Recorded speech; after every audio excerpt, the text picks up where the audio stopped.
most of the Filipinos, hindi naman ako naka-invest eh. Bakit ko po problemahin yung nangyayari sa market? Does everyone is affected with what is happening ngayon po ba sa market? Oo. Kasi again, maaring sasabihin mo, oh, wala ka namang investment eh, di hindi ka kasali, 'di ba? Wala kang exposure. Pero teka lang, hindi mo pa alam yung kalagayan mo.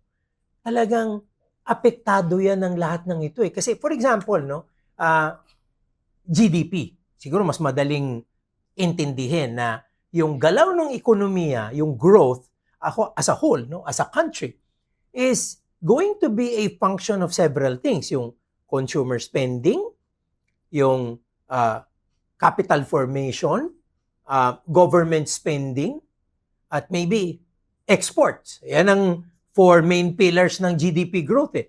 Pag ang GDP growth mataas, ang isang bansa magiging active ang ekonomiya, anong mangyayari? Dadami ang trabaho, tataas ang sweldo, apektado lahat tayo.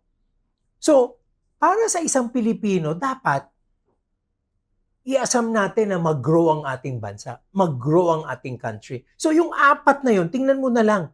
'Di ba? Ulitin ko, consumer spending, capital formation, government spending, tapos yung tinatawag na export. Yung export, mahina na tayo doon. Kasi, 'di ba, yung ating manufacturing facility, talagang medyo hindi na pagtuunan ng pansin, hindi na bigyan ng incentives, yung mga makinaryang dapat pumasok, wala.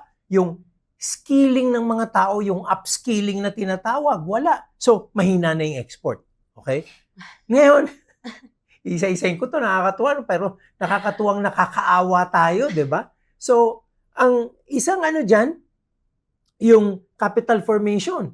O dahil ang sentiment niya mababa, 'di ba? Walang papasok na investment. Walang papasok na investment, magiging matumal ang ekonomiya. So apektado tayo. Sweldo natin, mga oportunidad natin, very limited.